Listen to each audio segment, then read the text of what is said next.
I'm Darren Lewis from the Daily Mirror. Marcus Gayle, Brentford FC Club Ambassador. Holly Morgan, founder of Morgan Sport Management. Ashton Hewitt, professional rugby player for the Dragons. Anita Asante, current Aston Villa women's player. Darren Lewis, Dali Champion football player. I was reading about Azim Rafiq 5 months on from the testimony saying, I'm unemployable. Nobody will come to me. Yeah, I read about that. Yeah. And I was thinking about Colin Kaepernick. Yeah. And the same thing with him. And I was thinking about the message that sends out to people who want to talk about their sport, who want to be able to say, these conditions should be right for me to go out and be my best self, but they're not. And what that also says to other people is, if you speak, the same thing will happen to you. That can't be right. It's a genuine fear as well, and I think inside sport, outside sport, I've had so many conversations with different people who work in different industries who are scared of being that black person in the office who's putting their promotion in jeopardy, their pay rise, their job, and their working relationships. People that they've known for years that they've never had conversations about how they're feeling. So the whole environment, there's a massive, massive fear of talking out and, like you just said, being unemployable, or you're not going to make it the next step in your career if you're calling out these things, you know, that aren't really sports related, but they affect your life so much. And that's why a lot of people stay so quiet on it. And it's just sad to see, and it's very difficult to be the one to say those things. It's also about you're not allowed to be yourself. Yeah. Ultimately, if you're in the workspace and you can't be your full self, your employers are not getting the best out of you, are they? And that's another barrier to try and overcome, and also add support to as well with your colleagues. Is that where is that allyship? Where is that support system? Can you really be yourself?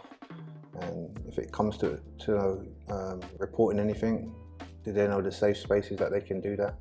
Do they feel confident that it's going to be taken seriously? Or is it going to be tarnished, oh, here's trouble again? Because that's been going on for ever and a day. That's where like diversity and representation is so important, like in the workplaces, because how you're saying to be you and to be comfortable, like I know through my own experiences and through other people's that, and I think in football, sometimes, I know this argument has been around for a long time, but I've seen it where, you know, black players who are just very passionate, but then of course they're aggressive or they're rude and they've got bad attitudes. But for me, I understand them because I understand what they're about, who they are. And I don't see them as being rude, I just see them that that's who they are. They're still very passionate, they're still working very hard, and they're a team player, but it's just, they don't act the same as, you know, a white player. Even though I've seen white players who exude really bad attitudes, but instead it's just like, oh, they're just really annoyed because they're not playing, or they're just really upset. So you see the two sides of it, and it's highly frustrating because it has an impact on the trajectory of their careers, because then they are seen as a problem maker, or oh, do I really want to have to engage in dealing with this player because I know she's going to, they might see it as challenge me, but she's just speaking up for herself because she's different to other people culturally. So she might not be comfortable, I don't know, doing something, but it doesn't mean that she's not wanting to be involved. It's just that she's not comfortable. But when you don't have people who look like you or understand you, then it's incredibly difficult to navigate your way through that. Especially like in team environments, they should be able to encourage like positive disruptors. You know? But often when someone speaks up or goes against the grain, then you're just a disruption. Yes. Do you know what I mean? And then all the tropes and the stereotypes are applied to you, which I find often, you know, black and brown players, they can't express their vulnerability. You're not allowed to be vulnerable because that trope of, well, you're, you know, a strong black woman or a strong black man, you just used to it, deal with it, you know, and that's getting the culture to understand, well, no, everyone should have the right to be vulnerable, and everyone should have the right to try to create an environment that is inclusive and safe, and you understand people's cultures, because, you know, I'm from a West African Ghanaian culture. The way we express ourselves is very maybe different to someone from Ireland or England, you know, so if you don't understand that part of me, you're never going to give me the room to breathe. Yes. That's important as well. Like you said, creating an environment, and I think that's the biggest thing, is creating that inclusive environment. You know, we know in football, you have so many different players from different walks of life, religions, nationalities, and if that environment is not created where, like you said, you can be your true self and bring your true self to, you know, training or in a match environment, we're always going to be having the same conversations because people don't understand you. And I think there's a point where people maybe don't want to understand you, they're not interested, they're happy with that narrative, they're happy with that stereotype, they're happy putting you in that box, and it's like, I'm not interested. So I think creating it, like I said, is so important. I think we haven't made any progress in the last 2 years. I think if you look at the top of sport across the board, it is still almost exclusively white. That's quite hard to accept when you consider the conversations that have been had, the supposed awareness that everyone has had, all of the pledges, the promises. When you look at the picture now, we still have the same problems because we don't have the power. Colin Kaepernick describes sport, he describes the NFL, but you could apply it to all sport. There is a power dynamic at play, and that power is held by one demographic, and in many cases one gender. And I think the problem for all of us is that we characterize changing that as diversity. And I remember saying this about journalism. If I could, in fact, not just in journalism, but across the board, I wouldn't have diversity. It should be called normality. So if you start to talk about diversity in a room where there are lots of other issues, people then switch off, and that shouldn't be the case. What you should have is an inclusive recruitment policy that says if you are the best man for the job or woman for the job, and you get the job. What happens is very often people give jobs to people who look like them, and they see giving a job to a black person as a departure from the norm. That should never be the case, but it's still the case right now. That's why you have situations now of isolation. You have sports with no idea how to deal with their racism crisis. You have sports where people cannot be themselves. You always have to present yourself, as you say, in a specific way. Because if you bring your authentic self, your authentic Caribbean or African self, people are freaked out. They don't know how to respond. And it's just you being you. No, you can't deal with that unless you... I always have this thing, if it matters to the boss, it matters. Because the boss will change policy to make sure that everyone is on board. But how often has that happened? 2 years on. How many sports can any of us say? I mean, all of us represent different eras of sport. But how many of us can say, the top of my sport, it's changed, I'm positive going forward? No, when I think of like women's football, the Super League and the Championship, the Super League, one black manager. Championship, I think there's one black manager and one black manager, I think. And then I think of general managers, and there's just one, my sister, from the Super League and the Championship. But then when I look at the boards as well, so if I think of my experience at Leicester, it's not representative of all. So when you think of, people making decisions, it's kind of almost coming through the same lens, because if you have people of similar backgrounds and cultures, how can I expect them to understand my culture?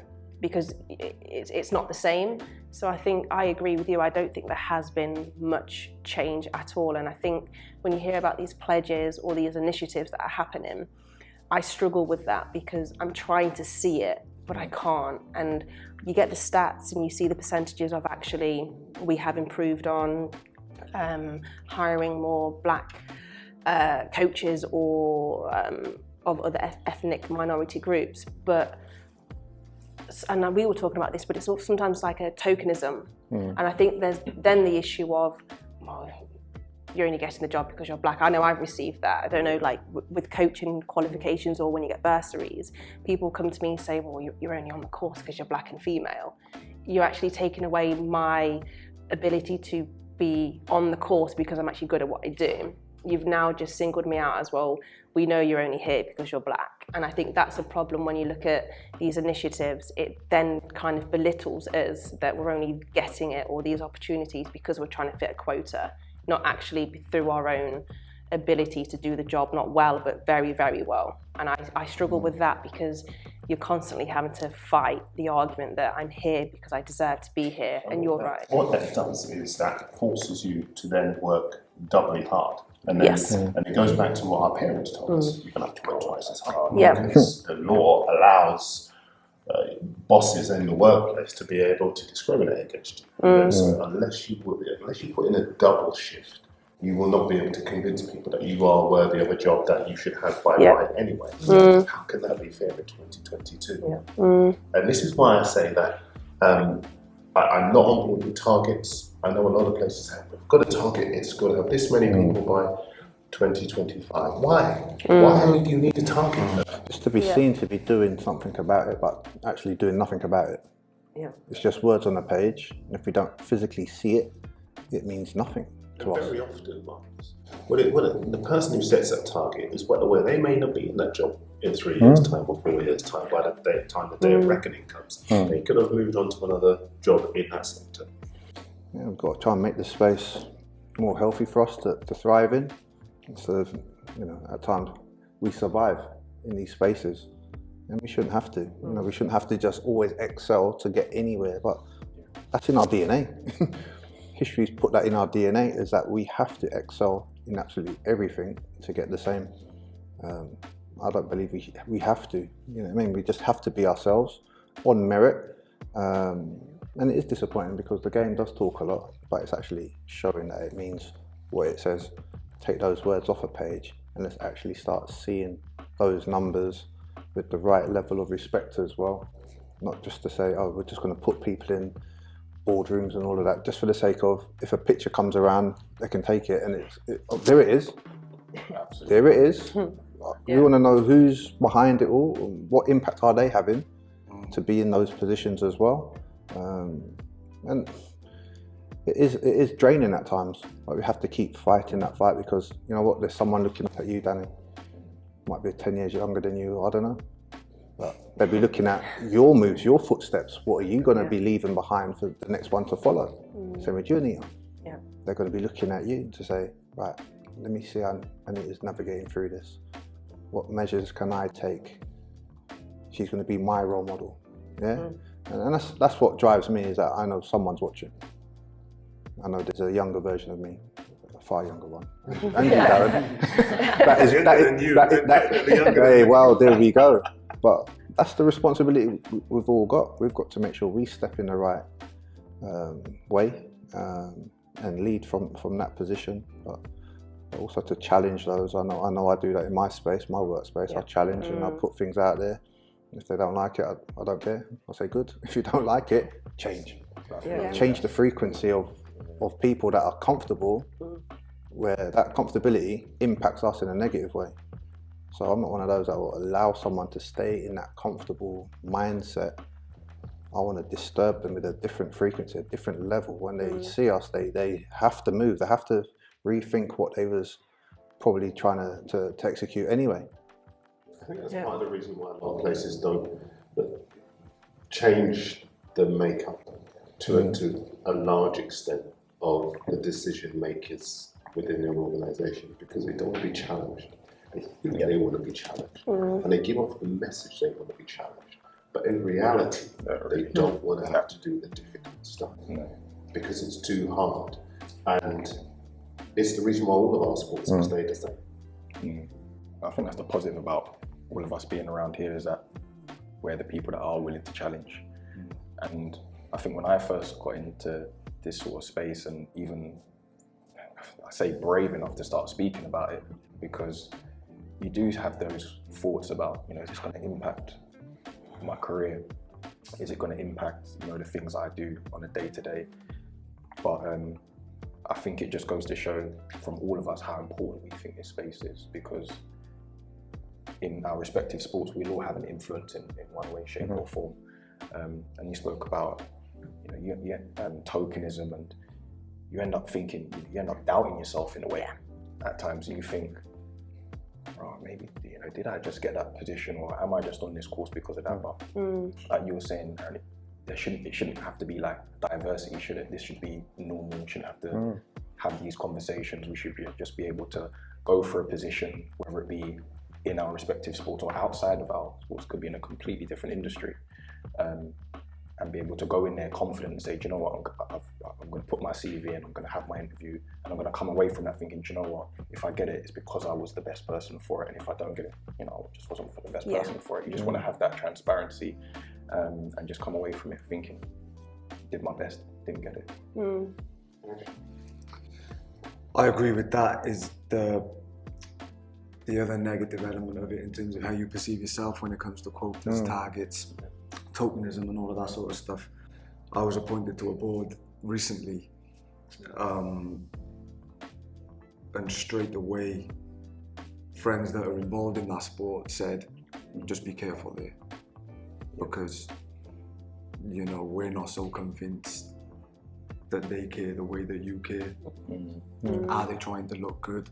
And it's the same no matter where you go, whether you're dealing with your sport or you enter something else, something you're initially really proud of. You realise everything you're talking about, a lot of what you're known for is around this conversation. Is it because it looks good for them? People appointed Ashton, he's talking about X, Y, and Z, and the question could be, is it optics for them? Do you know what I mean? Is it a benefit for them having you on that? So when that conversation does come up, here you go. You're going to be the front man to speak about that topic. And that shouldn't be the case, but it probably will be at times. But it's about now challenging those that are around you. Hey, what's your point? What's your point of view on this topic? What do you think? Why is it for me to talk? Why don't you talk? It's about educating those that are around. I know personally, I've lost probably a couple friendships in the last year based on education. And you know what? Good. Exactly. Don't business. It's not for me to change. It's for others to look at themselves in that mirror and see, right, where are they currently with what's going on? So I think what's important as well, the fact that you've been able to get that appointment and be in that position, you've got to run with it now. And I think you've got to try and do all you can to make sure that your voice is heard, because like Marcus said, there's someone looking up thinking, wow, I can see myself there. And with that self-doubt that we may sometimes have, I was saying this to my wife about getting roles just because you look a certain way, and I said, you know what, if you get into a position, even if that's your thought process, if you're in that position, forget all that.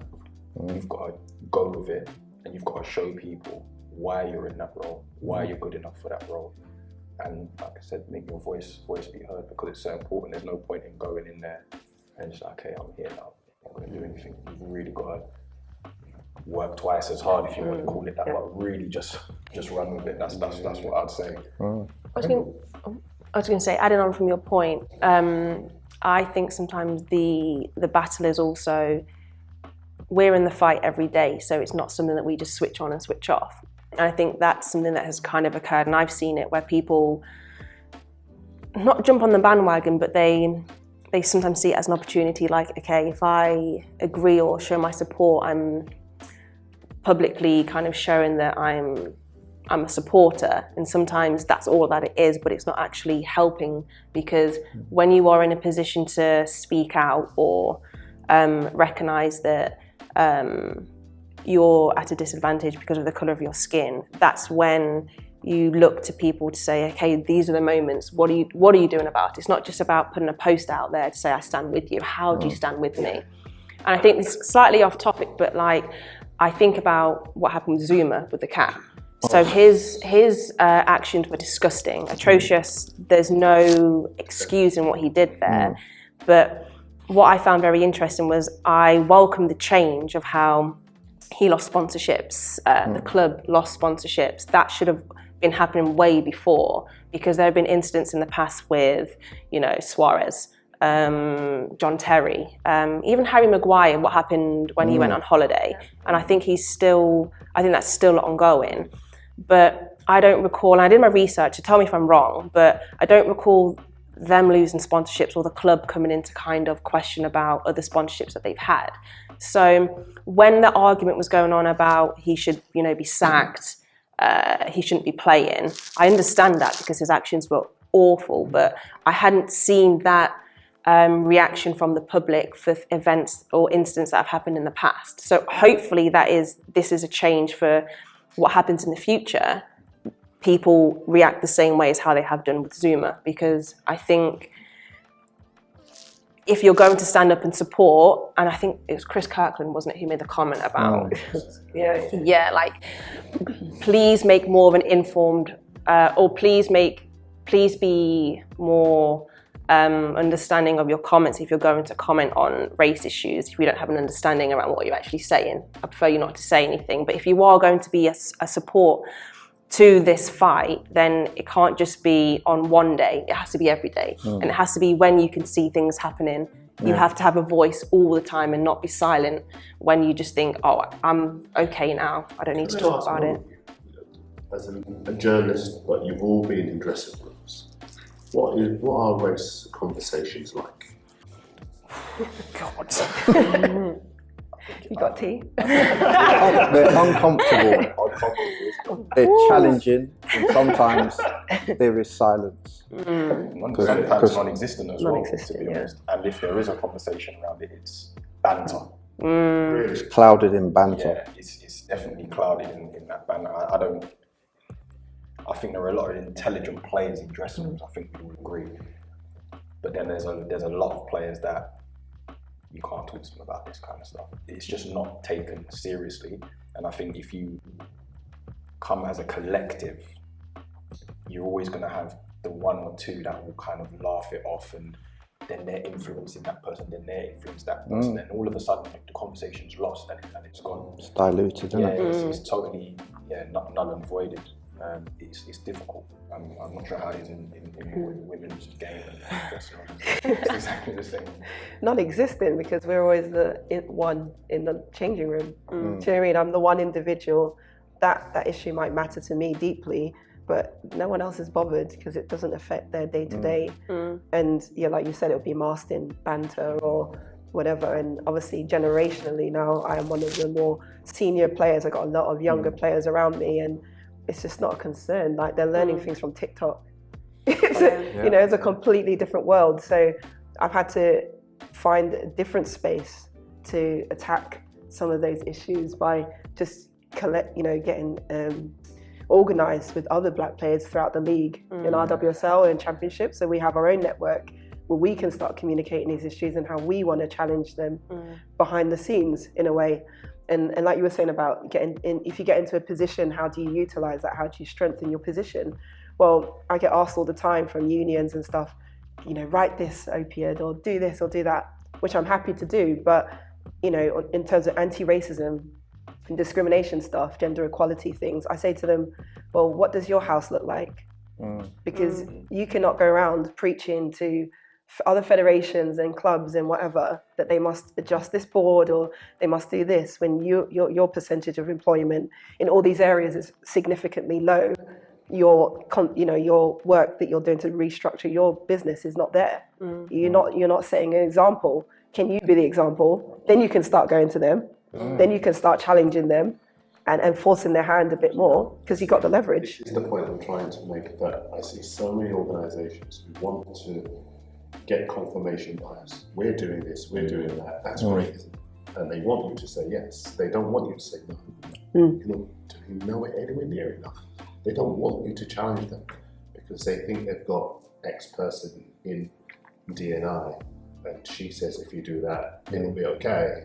And they think that they've found a magic formula, but their representation is horrendous. Their outlook on race is horrendous, and their ability to be able to address any given issue relating to racism is just non-existent. So very often they come to us as individuals and say, will you do this? Will you say this? Will you tweet this? Will you write that? in the hope that that will create an illusion that they are on top of things. When you start to speak about it, where you have to continually clarify, I am not condoning. Yes. I am not condoning. And it's such a sensitive subject that lots of people don't even want to talk about it at all, let alone begin to try to pick through the nuance of it. Because what you're describing, what both of you were describing, is there's a difference between the act and the way that the act is framed, and the way that the act should be responded to. That's what you're saying. You're saying that when other people, for example, Luis Suarez, he bit 2 people. I don't know anybody who's bit 1. He bit 2 people, and then his sponsor stayed with him, right? Yeah. He went to the World Cup, he bit another person, Yeah. and they stayed with him after that, right? And so when you're talking about framing, there is a perfect example. 3 chances, 3 times they stay with him. He's an elite superstar player, and so the rules are different. Yeah. Whereas this guy, he doesn't enjoy those luxuries, and so throw him to the dogs. Do what you want, sack him, even though there is 0 precedent for a situation like that. But do what you like, and that's because of, as I said before, the framing. And I think the difference for all of this, for all of the faults that there has been social media, is a game changer, because it's empowered people to speak. It's empowered people to point and say the emperor's not wearing any clothes. To be the contrary one, actually point out that there is a disparity in the way that you're treating this black person and this white person. Well, if you look at Harry Maguire, he had his whole BBC segment, didn't he, to explain his version of events, which, fine, because I don't know what happened over there. So, it's unclear, but would that have been provided to somebody else? I don't think, I've never seen it. So when I saw that with Harry Maguire, it just made me think, well, it's just kind of one rule for one and another for another person, where they actually have the opportunity to share their side of the story. I think there has been progress in rugby. Rugby in Wales, extremely predominantly white, the areas where rugby is the most popular game, very, very white areas. So for a long, long time, I was the only black person throughout my teams growing up. Not when I was so much younger, because I grew up in an inner city area, quite diverse. But then when rugby started to get a bit more serious, for a long time I was the only black person. And the number of black people at the top of the game, that I could relate to and aspire to achieve the same things that they have, you could count them on one hand, especially those who have been at the top consistently. So very difficult talking about racism. Experienced it, in every team I've been a part of, from teammates, certainly opposition, parents when I was a kid on the sideline. Never ever spoke about it. It goes back to earlier a little bit about, being yourself and all those sorts of things. For a long time I was never myself. I didn't want to wear a tracksuit, around all the white players and teammates, because it'd be a stereotype straight away that I thought I was a bad man, or this or that, or this or that. New guy, look like a drug dealer, all the typical sorts of things, and I'd never ever call these things out. Can I ask you something? Apart from all of the examples that you're giving, mentally, what did that do? Because I remember when I was a young journalist carrying stuff around and not being able to tell people at work about, not talk about it when you go to work. It's almost like the equivalent of having to hold your breath when you go to work for 8-10 hours and then exhale when you get home and be yourself. What was that like, carrying all that around? It was tough. So even as a kid, and I deal with it a lot different, I guess, so emotional and angry, I was the kid who was good, but I'd always be fighting people, because that would be my first reaction, and then, they'd be calling for me to get sent off because I was just outburst. No one would understand. Everyone was telling you to just ignore it. You're going to go to this area this weekend. Just brace yourself and come on, just try and ignore them. So that's so frustrating. You get people who don't understand what you're going through to tell you how to deal with it, which is one thing. As a child, where I didn't understand the complexities of the issue myself, past, the most obvious effects that it can have on you. Anyway, fast forwarding to the Black Lives Matter protests and everything that was around that, basically, racism for a lot of people was at the forefront of conversation. And that collective on the, the social media presence, the almost unavoidable conversation about it. I was at a point in my career where I was ready to just start telling people what needed to be said. And my club were great, responded really well, from the chairman to the director of rugby, everyone there, conversations I had with players, the coach giving me the platform, and even the club hiring somebody to make sure,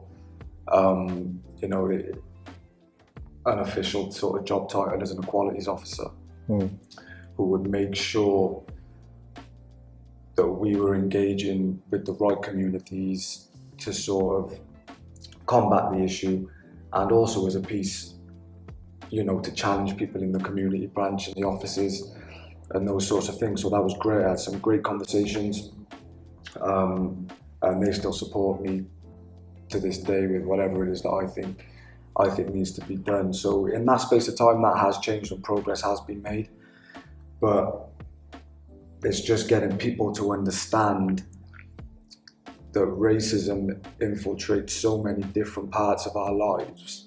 It's not just racism that I experienced on the pitch or on social media directly to me. Don't just be supporting me because I'm a player and I'm having these conversations with you. We've all seen every organisation support what's going on in Ukraine, and rightly so. But nobody wanted to jump on the racist element of the situation that's going on in Ukraine. And I had to prompt that and say, that we were coming up with stuff, we were going to do some charity work in terms of packing stuff up. And I had to grab the media guy and I had to say, if we're really anti-racist and we're against racism, this needs to be included in our messaging and support of what's going on in Ukraine. Because like you said earlier, it can't be, we'll talk about racism in this situation. Once it's been and gone, it's done. And I think there is actual intent, at my club, at least, to address racism, but still that realization of how far and wide racism reaches, and we need to be responsible for addressing and thinking about that in everything we approach. That's still not there. And then to take it higher again, away from my club, I'd argue that there hasn't been real progress made, unfortunately. So that's where I'm at in my sport, really, I think. And our director of rugby said, he said, it's great that we've got you, to sort of direct us and lead us. And on one hand, I'm thankful that they're listening, but one thing that stuck with me is he said that the obvious problem is that not every team has got an Ashton Hewitt or, people like us who are willing to speak out about it, which means, do I go to Cardiff then and try and sort the stuff out there? And then you start to realise how, sometimes a little bit alone you could be, in the whole, industry really, which is scary.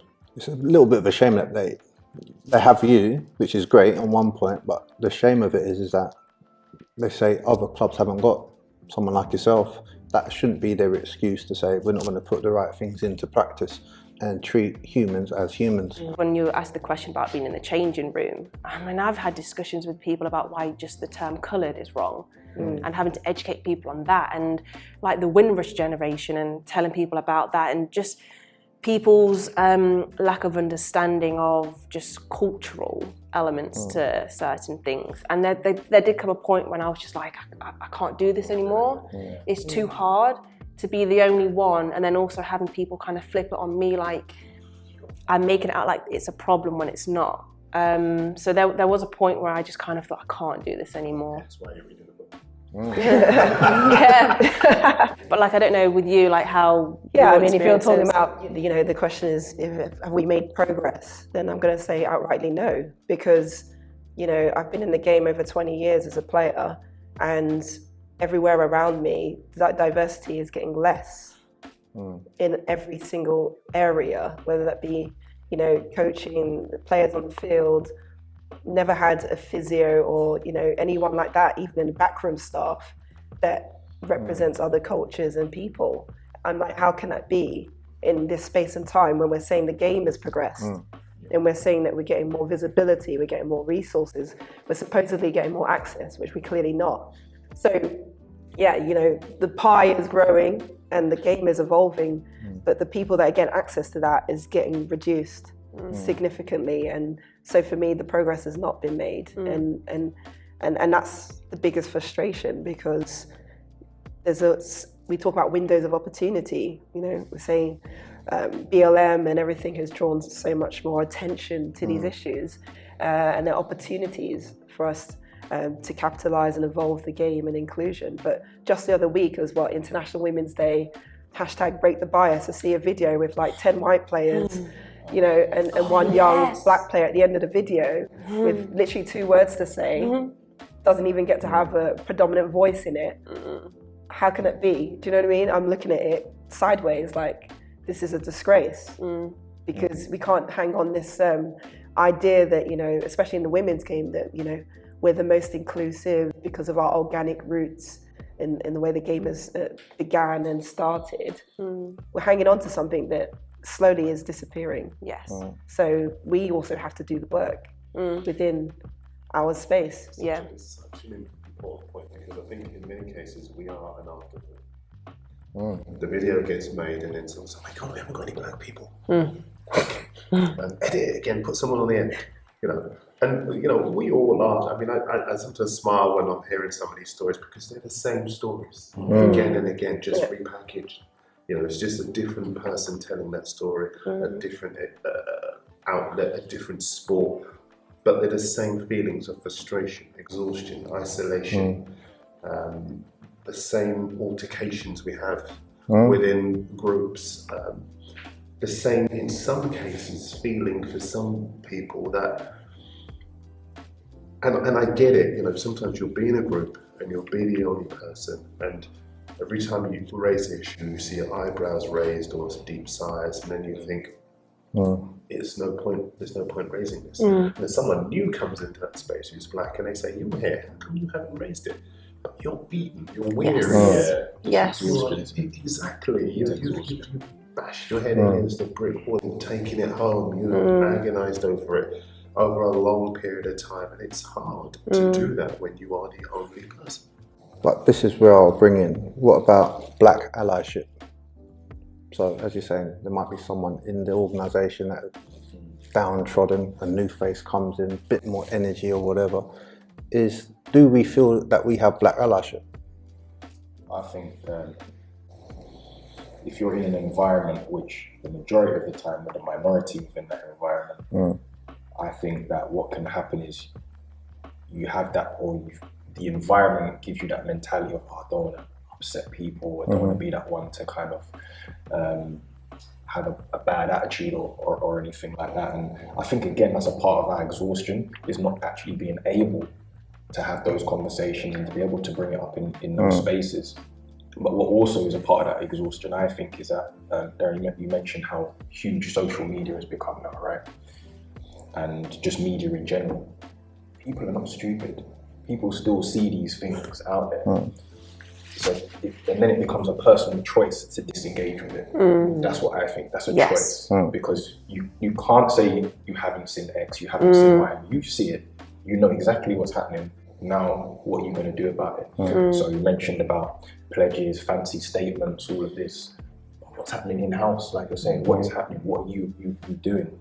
And I think that's where I'm sure we all become quite exhausted from this conversation. And you're constantly on this back and forth with people. And what can sometimes happen just going back to that one, you end up disengaging from it yourself. And so if there is another black person in office or within the workspace and you're seeing it, you probably look at each other and just say, you know what I mean? Yeah. We've all had that moment. Even more draining. Just know, just that look, you just know, like someone said a comment, someone said something that you know, everyone else is oblivious to it in the room, and you just look at it and just think. But also, doesn't that connect to like the sort of types of roles, the power of individuals that are black in these organisations? Is it a power trip? Is it I need to exercise my position instead of saying that in relation to your black person? Yeah, I'm just saying, like, do we raise each other up in these spaces, or do we think, you know what, I'm in and I'm fireproof, and that's all I'm caring about. I'm fireproof in myself. Instead of seeing there's a younger one coming through, do you offer them some shelter? Do you offer them some guidance to be their sort of role model, but also that support going through this tough journey? What I find interesting about that point, I agree. I remember at Leicester, again, it was predominantly white, but our involvement, we had a big involvement, and people would often comment on, oh, but you'll want that person because they're black. So it can then be like you're fighting it every direction because you're predominantly around white people, and they never say make a comment if somebody comes in and they're white. It's just the norm.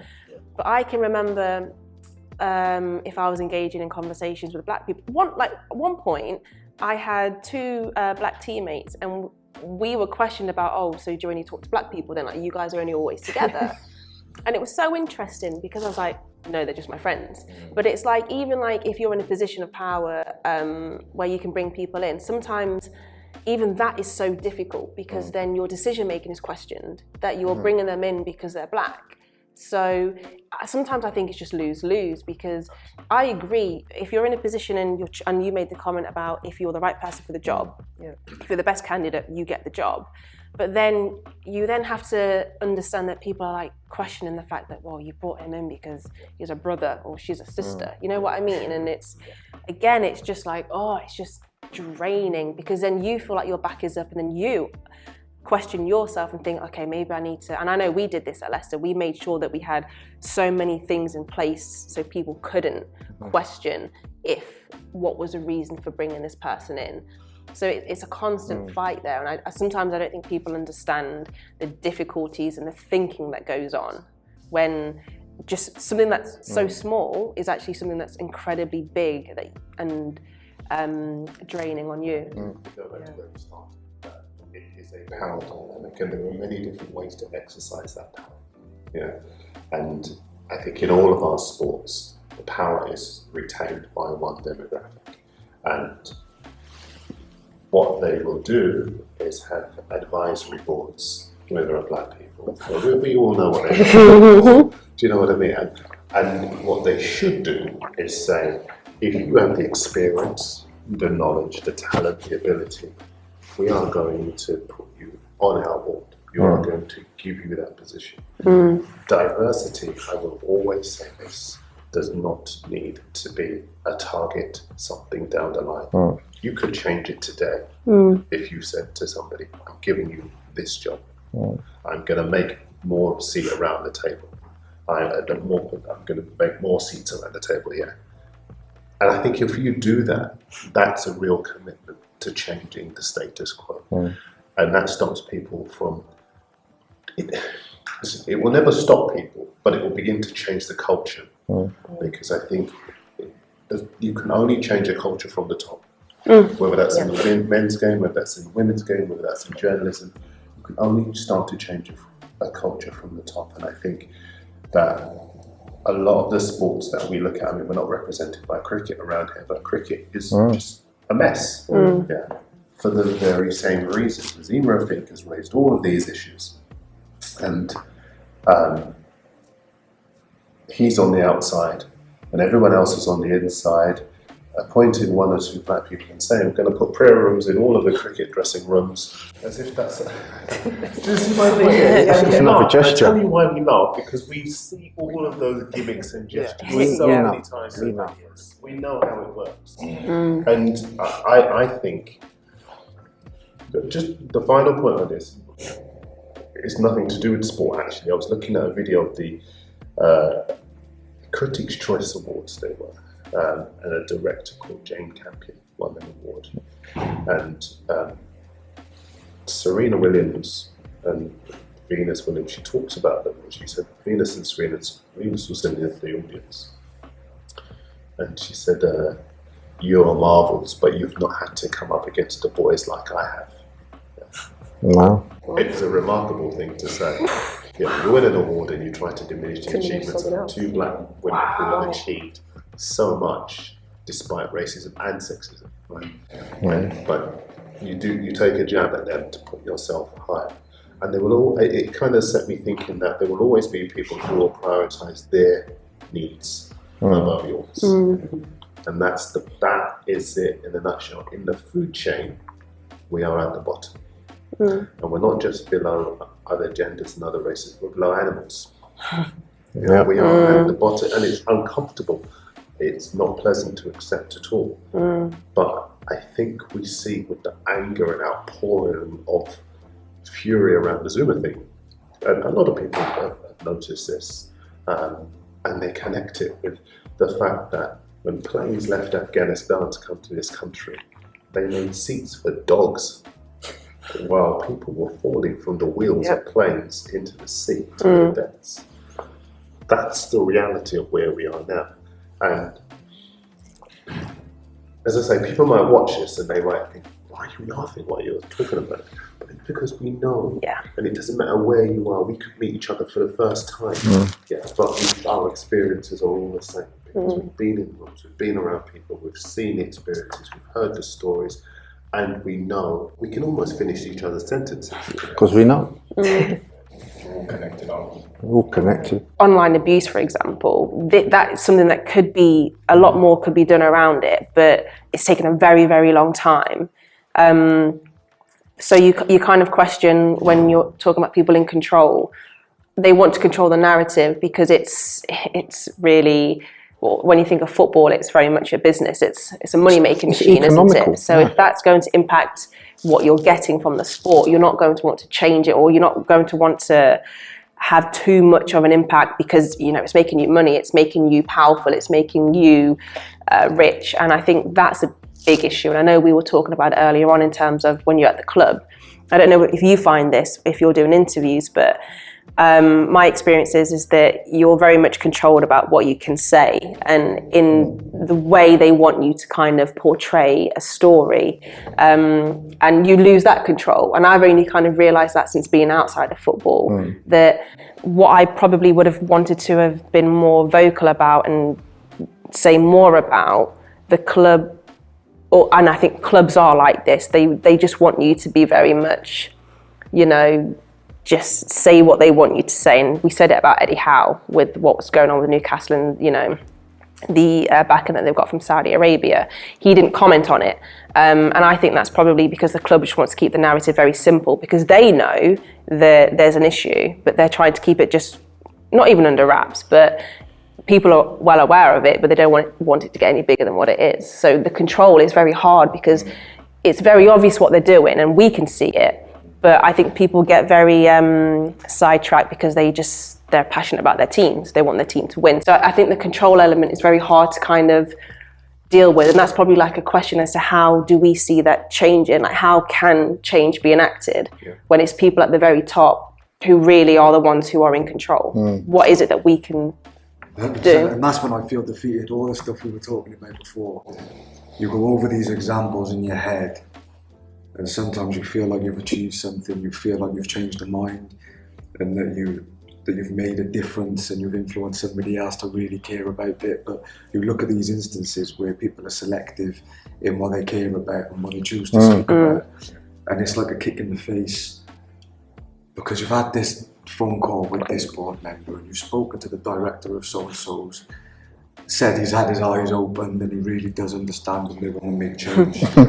And then something like that happens when, if it doesn't fit their agenda, that's why we were, like you said earlier, we were talking how easy it is to get behind what's going on in Ukraine, is because it's easy to support because there's no real investment from anybody showing their support for that cause. That you know, they should show their support, don't get me wrong, but they pick and choose what it is they support because of how easy it is. They don't have to change anything by saying we stand against what's going on in Ukraine and we stand with the people of Ukraine. But when it comes to, you know, justifying why Sky Sports presenters are wearing Black Lives Matter badges, everyone gets in a pack. Oh, maybe we should take the badges off. Yeah. Because this means if we, you know, we're actually going to have to change something if we start talking about racism. Yeah. And it's a lot more difficult for the people who don't really care or really understand, because we just made it completely clear that money's more important than the issue itself. And just bringing it all together really in terms of how difficult it is to just keep going and going and going with these conversations. When you were in the dressing room, did police officers tell you not to say things? No, I think because I was so uncomfortable for such a long period of my career in terms of saying something, I don't think they were even worried about it, which is sad, you know, and concerning in the first instance, is that I didn't feel comfortable enough to say something for so long because of how I'd be perceived by my teammates and moving forward and all the things we spoke about. Is that down to being, because I look at myself like, were we indoctrinated into like not raising topics because we needed our career? 100%. Because I felt like that from day dot. I needed every little penny I could put in my pocket. 100%. And that power dynamic as well, you know, you look at the hierarchy in the changing room. You know, if, you know, the most capped player who's achieved the most, or, you know, his influence on the changing room. You sort of think if he didn't approve of that, no matter what we're talking about, you're probably just going to let it go. So when it comes to something this, my nickname, one player called me Django for about 4 years of my career, and I just laugh it off. Wow. You should have taken your belt off like Django in the film. And I've not seen him for however long, because this was years ago. He came up to me, he's gone, Django. And one of my boys went, what did you just say? And he was like, no, it's fine. No, it's not. But that was the, I was, you know, stuff like that's going on. And because of that power dynamic, because of that worry and that fear of how you're going to be looked at amongst your peers, you know, and the people who are picking the team and who are in control, you don't say anything. And you surrender that power. It's from right, you know, you're a kid, a teenager, right from that to the top of your game. Culture change, I don't think it can come from the bottom up. I think there's a ceiling to where we can get to. You know, you have your sort of immediate people around you that you might be able to influence. But if we look at how society is structured anyway, if we look at the number of working class compared to the number of the wealthy, you know, and how many people on that structure are changing, it never has. You know, why would it be different in an institution structure of culture and those sorts of things, if that makes sense? So for me, I think you can have a certain level of influence, but I think that's only going to take you so far. I think it can only come from the top down in terms of a full culture shift within an organisation or an institution, you know, more holistically society. When I look at my role at the club, I'm the club's first ever ambassador. And I started this campaign in 2016. It was only given to me in 2020, which is totally fine. But I had to show and work my way through it. But my mentality is each one should teach one. So I don't just look out for myself, even though I do. But I'm looking out for who else is around the club to inspire them, whether they're on the field or coaches or whatever at the club. So I can't just think about myself, even though I do. I've got to think about those that are next to come, the next wave of people after me. I shouldn't really be the only club ambassador, but I'm inspiring the others to like, you're an ambassador as well. This is how you should behave. This is the influence you should have. This is what you should be striving to, instead of just like, well, it's just me. I'm glad it's me. There's no challenge. There's no one else. I'm the only one. And I think that sort of divide and conquer mentality cripples us. And I think Europe knows it. The whole planet knows it. It's just we don't know it. And I think we should know that, is that once we join, nothing can stop us. I never thought that this current generation of footballers would be disillusioned, but they are. Yeah. But when you're talking about culture and shifting culture from the top, why would we expect it in football when we don't even see it in general society, in the politics that governs our everyday life, from our pocket to our health to every other dimension of life? You know, just watching the news and listening to the reports about Ukraine and the way they deliver the topics and refer to black and brown people as though they're barbaric, and we only see war in Africa, we only see war in, you know, Eastern Europe and places like that. What would make you think that even living in this society that they look at me and think, oh, I'm worthy and I have value? And do you know what I mean? If that shift was to happen here, what would happen to us in any given moment? That's how I interpret the news, because that's what you're showing me. The same people that we're talking about that run institutions at the top of that, they're also informed by the same news. They're also told that this is the way people should be seen and viewed upon. So for them, racism, of course, is a minor issue to them, because every part of society tells them that it's not important. It goes back to that talking about culture, and I think sometimes we talk about football or sport, rugby, being in its own bubble, in its own world. But in reality, it's not. Like I said, it's a reflection of society. You know, the people that are maybe racist from the terraces, or the children, the young people that are being racist on the social media. You know, these people are going to school, they're going to workplaces, they're managers, they're in positions of power and influence. And like you said, in terms of culture, it cannot change without the top. It's a non-starter, it's non-existent, because it will trickle down, like we know. And I think within speaking from knowing the men's game, and I've done a lot with non-league football, there's zero progress. I think, you know, Marcus, you've managed in non-league, and nothing's changed. I play for a team, and I'm a part of a club where it's a needle in a haystack. We have a black manager, we have a black assistant manager, we have a black physio, we have probably a predominantly black side. And you know, when you're going to grounds and you're going to different environments, it's like, there's a lot of them. there's a lot of them. Oh, why does Dunwich always have black players? But on the flip side, how many teams do we go to where there's no one of any minority in a team? But Nothing said. There's no conversation around why that is. So I think in terms of progress, and we haven't even spoken about board level within the game too tough. So I think in terms of like the overarching question of culture, I think it's not always in our hands to change it. And I think we can try and we can do things ourselves, how everybody's doing great work in their own way, but it has to be met with those who don't experience racism. They have to be a part of that, but also people who are at the very top have to understand that no real change can come if it's not going to start from there. Even with this Break the Bias video that came out recently, I had journos privately going, oh, shocking, it's unbelievable, but you're not able to, they're not willing to put their neck on the line and put that out publicly. But you're willing in private to tell me that you know it's wrong. They want you to feel comfortable with them. So, you know. For me, it's about getting more young voices into the space.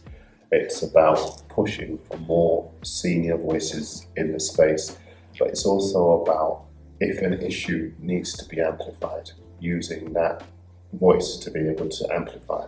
Talking about the situation in Ukraine with black and brown people being racially discriminated against, talking about the lack of representation at the top of football. I will never stop talking about it. One thing no one talks about often enough is the lack of black referees in football. You know, they are, all of them have their noses pressed up against the glass. We see all of these glossy schemes about how to change the landscape or whatever else and bring more in. And you have them right there, not being given the opportunity, not being given a voice, not being given games. I see in English football, we're bringing referees in from abroad. There's an Australian who's given a job this year in the Premier League. We are fast-tracking younger white referees into the top level of football, but there are black referees who are not getting a chance. And I know from speaking to them that there is a level they call the black man's graveyard, because below that level of refereeing, you cannot get any further. It's a disgrace. They are the things that we need to amplify to make sure we can change the landscape. I thought that was brief. Typical Dan. I'll make mine brief. I think with my own pathway at Brentford Football Club, my responsibility is to help educate the players, inform them. We've started a campaign going into local schools and talking to kids about equality, diversity and inclusion. Give them an example of racism in the game and get their understanding, what does those 3 letters mean? And the responses you get from them, it's unbelievable at times, is that they get it. And it makes me laugh at the adults that don't get it, because these are like 9 and 10-year-olds that understand their environment. They can articulate pretty well through it. And then when you come up against, like, you know, someone 30 to 40 or something like that, and they cannot put the words together, what does equality mean? What does diversity mean? What does inclusion mean? That's the thing that drives me, is to help make that change at those various levels. Because I truly believe we're misinformed, we're miseducated, we're projected with a particular angle of things, and it starts from the top. I may have to disagree at times with what you said about the power structure. It's got to be from the top. The people at the top are very few, and they know the majority is down here. Their job is to misinform the majority, because if the majority knew exactly what power they have collectively, they're in trouble.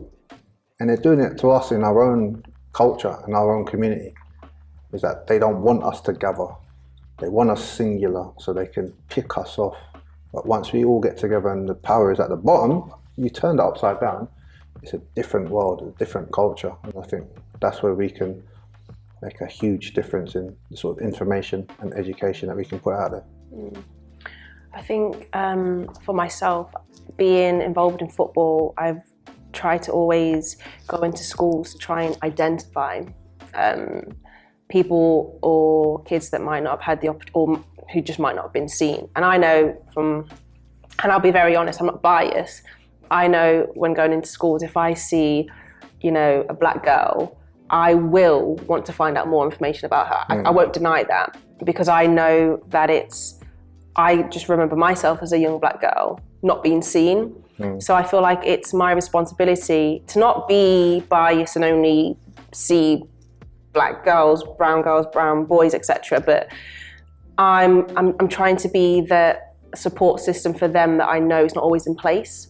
And whether that's trying to see them and say, why are you not playing for a team? Here's a team that I think would be great for you. Get them going. But then also playing, I've always kind of taken on that role of like the educator, of trying to help black players especially to deal with the fact that, and I know we spoke about this, but you just have to be better. You can't slip up. And it's always trying to let them, and it's hard because when they're young, they don't see it and they don't like the fact that it's a different game for them.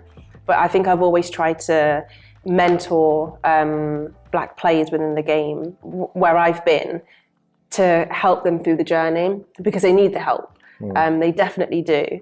And it's hard because it's unfair for them, for what they have to go through sometimes. But I think I'm just trying to, I know the support that I didn't have from a club level, and I'm just trying to give that to people where I know that the support is needed. And now that I'm out of the game and I've set up my own agency, I also know the struggles, and I've seen it being on the other side coaching.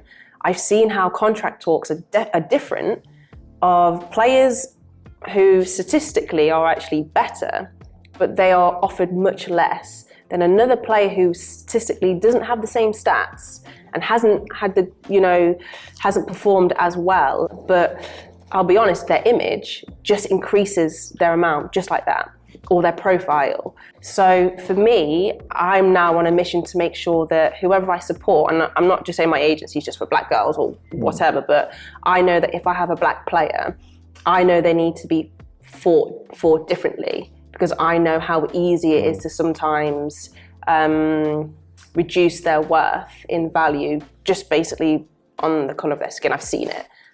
So for me, I'm just trying to, now that I'm out of the game, I'm trying to continue supporting and also educating people around the fact that racism is still alive, it's still here, and we still have to work to ensure that, unfortunately, equality is provided to all, even though it should be. My mission, I suppose, is to make sure that young black, brown boy or girl doesn't have to feel the way I felt throughout my career growing up. And I guess I'm going to tackle that and try and achieve that by any means necessary, really. Any door I can get my foot in, whether it be a board, a school, just a workplace where I can speak to the staff. Absolutely anything to make sure that the issue is talked about and it's addressed, and people start to care, and try and get people to care about what people are going through and what people are experiencing, and that it really does matter. So yeah, there's no specific, but going into schools, just trying to speak to the top of organisations, and just keep trying to educate anyone and everyone that will listen, and if they don't listen, just keep beating the drum on socials and stuff like that until they're forced to listen, really. So it's a little bit of everything, just to make sure that people are treated the same, essentially. Yeah, I think for me, my mission really is, as a player, is just to be obviously visible, always give my best, show that I'm proud to be a black female in football, and just hopefully inspire those young girls to see that it's possible fundamentally.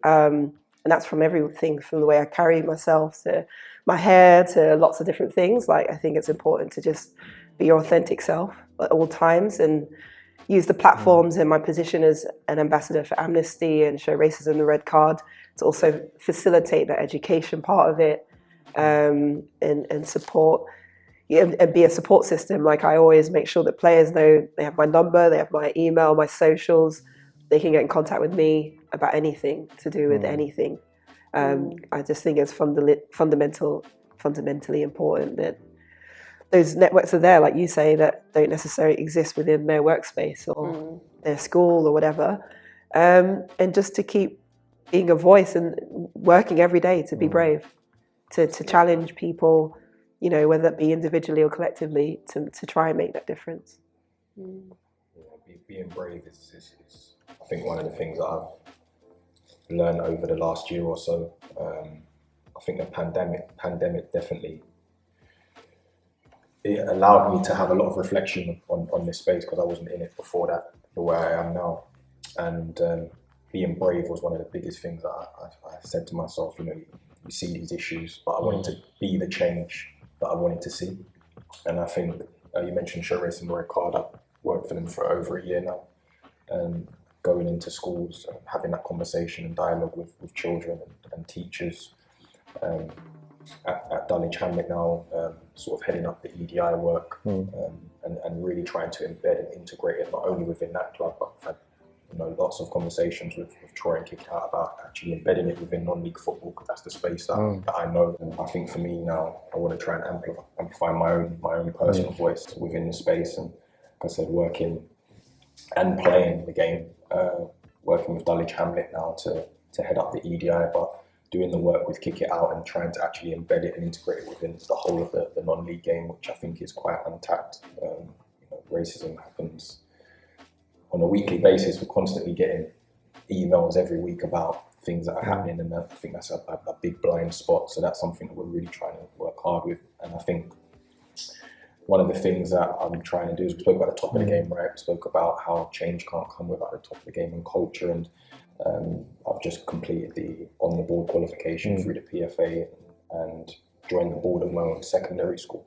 So trying to have that visibility, for people, young people coming behind, and I just think it's so important that we do it now and be brave enough to really come out and speak about the issue. So I think that's now my mission going forward now, and just trying to continue it no matter what kind of noise comes on the outside. It's just not being distracted by that goal. Mm.